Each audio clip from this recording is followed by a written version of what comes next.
This is the Fitzy and Wippa with Kate Ritchie podcast. I'm going to help you out. Community service announcement, guys. This is how you perfectly get out of a conversation when it has died. When you're in that chat, you might be at a party and you might know the person, and the two excuses we normally go with. I'm going to go to the bar, or I'm going to go to the toilet. I do the toilet one all the time. I do it around here. But what do you do when you're on air with somebody and your conversation's dying? Well, you just wait for Tommy to hold something up on the board, and then you talk about Cash Car at a Star. You're so committed to the toilet line that you carry toilet paper under your arm quite a lot, sort of a 12-pack. No, I don't. I had to buy toilet paper yesterday. Can I just tell you quickly about the toilet paper? For many, many years, up until probably 2 years ago, I had a phobia about carrying the toilet paper. I couldn't actually buy it. Why? Do you know what? Because, that might indicate to people around me that I might go to the toilet. And I don't. And I like No, you never have. No. Oh, there's nothing better. I think there's a warm feeling when you see someone who has a big roll of paper. Oh, Fitz, I've told you about when I was at the supermarket and there was this girl in front of me who was so petite and she had a 12-pack, or let's call it a 24-pack, like huge. Like it was the size of her, the amount of toilet paper she was carrying, and a can of air freshener.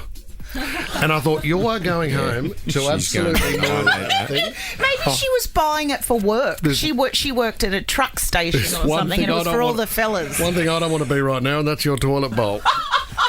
Because you're walking with a limp and you've got one hell of a lot of toilet paper. Okay. Give us this advice before I come up with some myself. Exactly. This lady has come out and said the best line to use is when you're in a conversation that's died, you say, I've got to go. I just realised I left some fish in the car.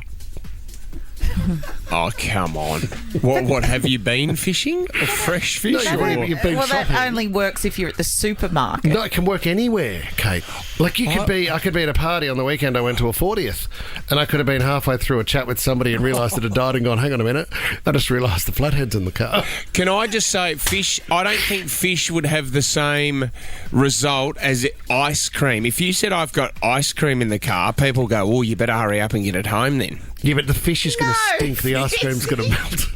No, ice cream melts very quickly, yeah, Kate. But all you're doing is burning, right? Let's say worst case scenario with the ice cream, you're losing out on $3 of melted ice cream because it's in a tub, and right? you can bring ice cream back. Yeah, you cannot bring fish back from the brink. And you cannot get that stench out of your car.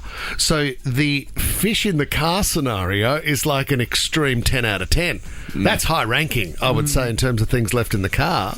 But see, my immediate response would be, what kind of fish? What have you got tonight? Then the conversation goes longer. Oh, you're that guy. No, don't go and get the fish. What sort of fish? How did you catch it? You go, what are you going to do with that? What's your favourite fish? How annoying would that be if you dropped that excuse? I've got fish in the car. That's received 46,000 likes. People have written, genius. Now I know what to do. Come on. So the toilet line is way better. Yeah, I always do that. You have to pretend you're on the way somewhere. Yeah. That's why I'm always high anxiety, because I think I've got to be somewhere, but I don't. It's just I'm trying to avoid people 24/7. Do you know what the best time for it is? When you have a friend's wedding, and you know when you've got to get around to everyone at your wedding, so you can only give them about 3 or 4 minutes each.